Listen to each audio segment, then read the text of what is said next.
दोस्तों नमस्कार। बोल बरेली में आपका स्वागत है। आज हम बरेली में आपकी मुलाकात कराने जा रहे हैं एक बहुत बड़े कलाकार से। अगर मैं कलाकार कहूँ तो बहुत छोटा शब्द होगा। अवार्ड जिनके आगे छोटे हैं और बरेली में इनसे बड़ी शख्सियत हो नहीं सकती। इन्होंने वो मुकाम हासिल करे हैं, इतने रिकॉर्ड इनके नाम पे हैं। श्री एस के कपूर जी। एस के कपूर जी नमस्कार। प्रणाम। अच्छा सर, सबसे पहले मेरा सवाल होगा एस के कपूर, तो पब्लिक जानना चाहेगी जी एस के कपूर का पूरा नाम क्या है? जी, मेरा पूरा नाम है सुरेश कुमार कपूर। सुरेश कुमार कपूर जी। अच्छा, लोग जैसे थोड़ा सा जानते हैं, मैंने थोड़ा सा जाना कि आप पहले बैंक में जॉब करते थे। उसके बाद बैंक में जॉब करने के बाद जनरली आदमी घर पे बैठ जाता है, लेकिन आप लेखन क्षेत्र में आए, कविताएं आपने लिखी, ऐसी ऐसी विधाओं में कविताएं लिखी। तो क्या क्या रहा इनके पीछे, बताइए जरा। देखिए, मैं तो 2010 में प्रबंधक पद से बरेली मुख्य शाखा से रिटायर हुआ हूँ। जी लेकिन तमाम सामाजिक गतिविधियों में मैं बहुत लंबे समय से जुड़ा हुआ था। जी और मैं एक मुख्य अपनी सामाजिक उसका क्षेत्र का वो कराना चाहूँगा कि 1986 में पीलीभीत मिड टाउन जेसीस का मैंने निर्माण किया, जिसका मैं संस्थापक अध्यक्ष हूँ। और 1988 में मैं राज्य उपाध्यक्ष स्टेट वाइस प्रेसिडेंट बना यूपी स्टेट जेसीस का जी और मैं सामाजिक क्षेत्र से जो है तब से जुड़ा रहा। और जैसे जैसे मैं जेसीस में आगे बढ़ा तो तमाम चीज़ें और मेरे साथ कलाएं और जो है विभिन्न दिशाएं जो हैं वो मेरे साथ जुड़ती चली गई। और मैं पहले अंग्रेजी के अंदर लेखन के अंदर था और हिंदी गद्य के लेखन में था और मैं वो भी मेरे साथ चलता रहा। बैंक की तमाम जो पत्रिकाएं थी, कुलीग और हम दोस्त और इस प्रकार के तमाम वातायन, और उनके अंदर मेरे हिंदी और अंग्रेजी के अंदर लेख जो थे वो निरंतर प्रकाशित होते रहे। और उसके बाद मैं कहूँगा कि जब मैं 2010 में जब मैं सेवानिवृत्त हुआ तब मेरे अंदर तब तक हिंदी पद जो है एक कवित्व के गुण जो थे वो प्रकट हो चुके थे। और मैंने तब मेरे पास थोड़ा समय भी अधिक आ गया था और मैंने उसके अंदर लिखना शुरू किया। और धीरे धीरे धीरे धीरे जो था वो मैं हिंदी के क्षेत्र में अधिक लिखने लगा। आज मैं हिंदी के अंदर 85% लिखता हूँ और 15% अंग्रेजी में लिखता हूँ, जबकि यही प्रतिशत किसी समय उल्टा था। अच्छा। और अब मेरे अंदर हिंदी का इतना आत्मविश्वास और हिंदी के प्रति इतनी आस्था और प्रेम जागृत हो गया कि मैं हिंदी में ही कहना और सुनना और बोलना लिखना अधिक पसंद करता हूँ। और ईश्वर की कृपा से, पहले मैं अपने हिंदी साहित्य का आपने जिक्र किया है तो मैं उसी के बाद बता दूं कि 7000 से ऊपर मुक्तकों की रचना मैं कर चुका हूँ। और हाइकू एक विधा होती है उसके अंदर मैं कर चुका हूँ। मनहरण छंद होता है उसके अंदर मैं रचनाएं कर चुका हूँ। अतुकांत रचना होती है उसके अंदर रचनाएं कर चुका हूँ। और लगभग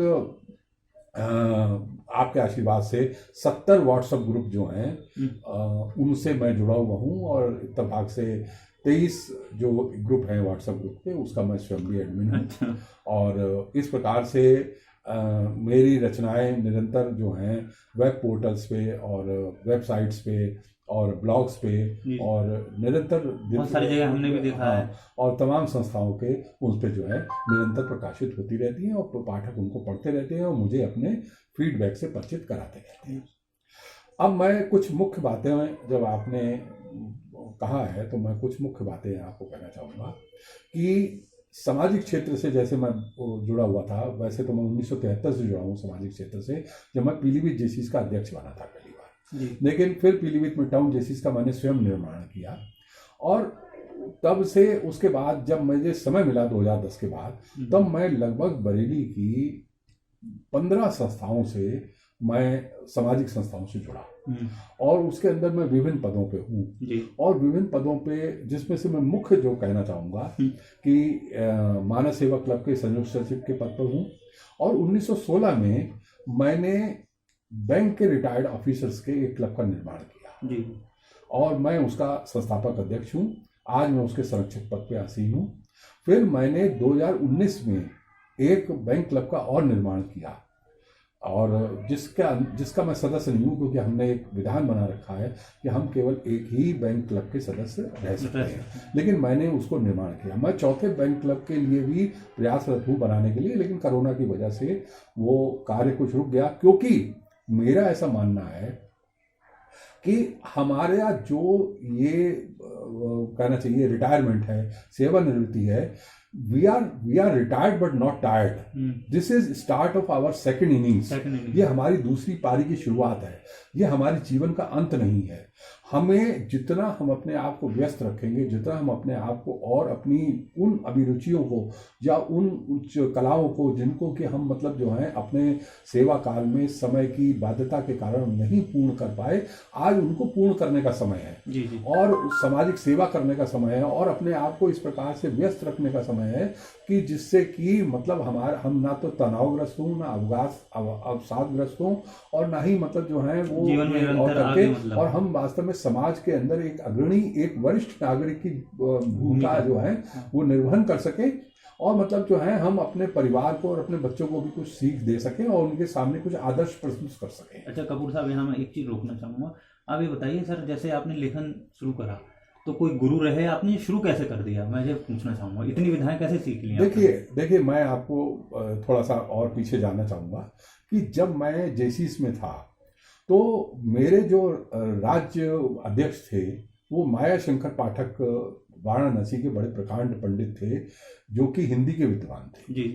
और मैं हिंदी में लिखता नहीं था। अच्छा। तो उनके सचेतन पर कि मुझे हिंदी में ही लिखना है तो मैंने हिंदी में लिखना प्रयास किया और मैं हिंदी में लिखने लगा।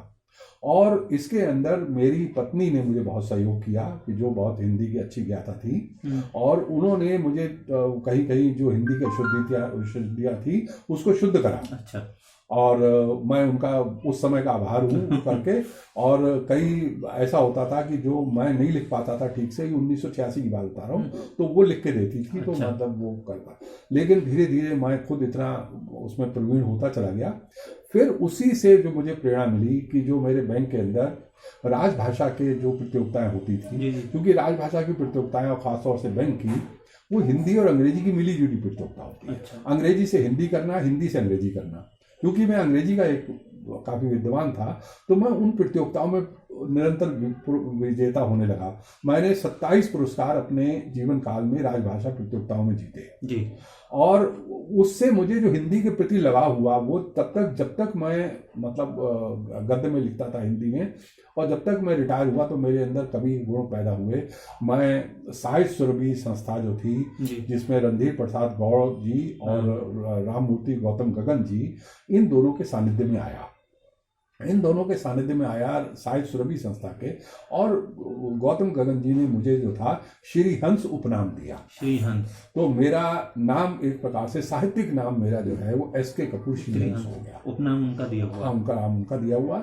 और मैं जब लिखने लगा मतलब तो आज मैं सबसे पहले जो एक कहना चाहिए कि जो सबसे छोटे छंद होते हैं दोहा और मुक्तक, तो दोहा जो है 2 पंक्ति का होता है और मुक्तक जो है 4 पंक्ति का होता है। तो मैंने 4 पंक्ति के मुक्तक से प्रारंभ किया और मैं 7000 मुक्तक से ऊपर की रचना कर चुका हूँ। मैं अन्य फिर और विधाओं में भी आया और आज जो है काफ़ी रचनाएं और वो मतलब लिख चुका हूँ।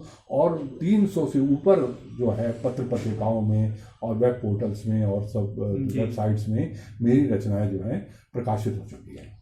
और इसी के साथ जो है मैं चूंकि एक जिक्र कर रहा था कि जो मुझे प्रेरणा कहाँ से मिलती है, कि मैं जिक्र करना चाहूँगा कि iNext के पूर्व संपादक जो थे, क्या कहना चाहिए कि राजकुमार शर्मा जी और मारुति नंदन जी जो रहे हैं, मतलब इन लोगों ने जो मुझे प्रेरणा दी, तो मेरे 144 लेख 144 लेख मेरे iNext दैनिक जागरण के अंदर 2012 से लेके और 2017 के बीच में, यानी इन 5 वर्षों के बीच में मेरे 144 लेख जो हैं iNext दैनिक जागरण के अंदर प्रकाशित हुए।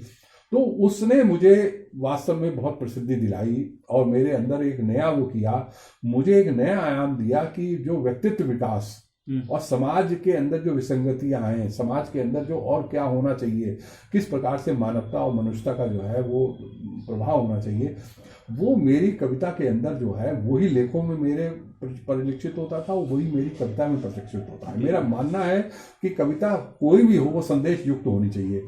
अगर वो खाली मतलब एक श्रृंगार की कविता है या मतलब एक खाली मनोरंजन की कविता है, तो मैं उससे बेहतर मानता हूँ कि वो शिक्षाप्रद कविता हो, वो ज़्यादा बेहतर है। मैं वही लिखने का प्रयास करता हूँ। अच्छा कपूरी, एक आप वैसा लिखते हैं कुछ आपने उसे उस विधा को क्या कहते हैं कि जैसे अमिताभ बच्चन की आपने कुछ फुल फॉर्म निकाली, क्या है ये विधा? देखिए, मुझे यूपी बुक ऑफ रिकॉर्ड से जो है जी। वो पुरस्कार भी मिला है, और जिसे कहते हैं मीनिंगफुल एक्सपेंशन ऑफ नेम और meaningful expansion of any title.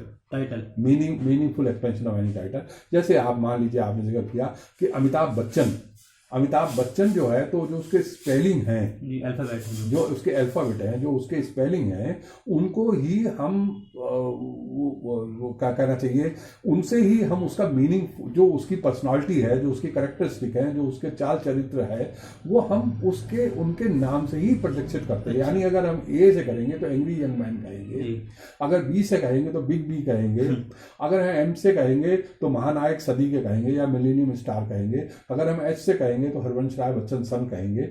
यानी कि जो भी उनकी मुख्य जो वो है गुण हैं, वो उस मीनिंगफुल एक्सपेंशन से ही वो आने चाहिए, आएंगे। और मैं 1000 से ऊपर जो है वो कर चुका हूँ, और मुझे यूपी बुक ऑफ रिकॉर्ड से जो है वो मिल चुका है, अवार्ड मिल चुका है, और ट्रॉफी मिल चुकी है, और सर्टिफिकेट मिल चुका है। और मैं 2 बातों का जिक्र जरूर करना चाहूँगा यहाँ पे, और अगर आपके पास समय हो, बहुत मुख्य बातें हैं कि मैंने अपना जो करियर का स्टार्ट किया था बैंक से पहले, वो मैंने एज ए अध्यापक प्रारंभ किया था। अच्छा। मैं 1 वर्ष रामा इंटर कॉलेज के अंदर लेक्चर रहा हूँ केमिस्ट्री का। हाँ, मैंने एमएससी केमिस्ट्री किया है, और मैं केमिस्ट्री का लेक्चर रहा हूँ। तो मैं 1 वर्ष मैंने वहाँ पर कार्य किया, और उसके पश्चात मैं बैंक के क्षेत्र में आया, और बैंक के क्षेत्र में आने के बाद में मेरे अंदर वो अध्यापन की जो रुचि थी वो बनी रही। अच्छा। और मैं 2010 में ही रिटायर होने के बाद तुरंत महिंद्रा बैंक कोची के अंदर चीफ ऑफ इंटरव्यू बोर्ड जो है नियुक्त हो गया। अच्छा। मैंने 2010 से लेके और 2018 तक मैं चीफ ऑफ इंटरव्यू बोर्ड रहा। अच्छा। जिसके अंदर मैं डिफरेंट, मतलब जो पोस्ट जो थे क्लर्क के और पीओ के, बाद में क्लर्क के इंटरव्यू बंद हो गए थे, और क्लास 3 और ग्रेड 3 और ग्रेड 4 के, तो मैंने हजारों से अधिक इंटरव्यू, जो बच्चे तैयारी कर रहे हैं, जो परीक्षा की तैयारी कर रहे हैं, जो इंटरव्यू की तैयारी कर रहे हैं, उनके लिए इंटरव्यू की तैयारी करवाई है। उनके लिए मैं कक्षाएं लेता था बैंकिंग की, और मैंने ये देखा कि मेरे सामने कोई LLB का भी स्टूडेंट है, LLM का भी स्टूडेंट है, मेरे सामने बीटेक का भी स्टूडेंट है। मुझे सबकी वो इंटरव्यू लेने होते थे, क्योंकि बैंक के अंदर सब तरह के लोग आ रहे हैं, कोई MBA है, कोई किसी प्रकार का है, तो मुझे उनका इंटरव्यू लेने के लिए बहुत पढ़ना पड़ता था। अच्छा। बहुत पढ़ना पड़ता था, और धीरे धीरे अंदर जो मेरी एक तो सुप्त जो मेरी वो थी, एक क्वालिटी थी कि जो थी क्विज कराने की। अच्छा। तो मैं एक काफ़ी जाना माना एक क्विज मास्टर भी हूँ। तो मैंने डिफरेंट जितने कॉलेजेस हैं बरेली के अंदर, उनके अंदर जगह जगह जाके मैंने पर्सनालिटी डेवलपमेंट पे जो है लेक्चर भी दिए और क्विज भी कराई है। और मैं अपने व्हाट्सएप ग्रुप जो है मेरे, उनके अंदर भी मैं तमाम क्विज कराता रहता हूँ, और तमाम मैं मतलब क्या कहना चाहिए कि समय समय पे, जिससे, और ख़ास तौर से हमने जो इस कोरोना पीरियड के अंदर जो लोग जो थे घर में बैठे हुए थे, जिनके करने के लिए कुछ नहीं था, और वो करने के लिए तो 2 मैंने काम जो थे बड़े प्रमुख रूप से किए। एक तो ये था कि नियमित रूप से डिफरेंट तरह की क्विज जो थी वो हमने अपने व्हाट्सएप ग्रुप में चलाई, जिससे कि खास तौर से हमारे जो बैंक का रिटायर्ड लोगों का सीनियर सिटीजन ग्रुप है, जिसका मैं एडमिन हूँ, उसके अंदर मैंने ये चीज़ कराई, जिससे कि लोग जो हैं व्यस्त रहें और उनके अंदर कुछ ज्ञान अर्जन भी हो, और वो निरंतर मैं मतलब जो मेरी विधा थी क्विज की, उसका मैंने प्रयोग किया। और दूसरा, मैंने 1 महीने तक रोज 5 काम दिए, 5 काम कि जो वो घर बैठे हुए कर सकते हैं, जो कि उनको आगे पीछे समय नहीं मिलता है, वो घर बैठे उन 5 कामों को करें, उनका समय भी व्यतीत होगा, और वो परिवार के लिए और समाज के लिए वो कल्याणकारी भी होंगे, उन्हें घर से बाहर भी निकलना पड़ेगा। अच्छा। और रोज नए 5 काम वो करें, और वो मतलब ऐसा नहीं है कि वो उनके दृष्टि से अलग थे, लेकिन आदमी के ध्यान में नहीं आता एकदम कि मैं आज क्या करूँ। अच्छा। और वो करके तो ये मैंने कहा। अच्छा, थोड़ा सा लास्ट में एक बताइए कि आप जो पुरानी चीजें जो हो जाती हैं उनका रीयूज में कुछ करते हैं? हाँ, देखिए ये हॉबी मेरी बहुत पहले से है। मैं 100 से अधिक ऐसी वस्तुएं का निर्माण कर चुका हूँ। पुराना सामान जो है वो हो चुका है, और वो पुराना सामान एक प्रकार से जो बेकार हो जाता है और वो कूड़े में चला जाता है, और वो कहना चाहिए कि हम उसको फेंके नहीं, हम उसको जो है वो नहीं करें और उसको किस प्रकार से कलात्मक और रचनात्मक रूप से हम उसे करें।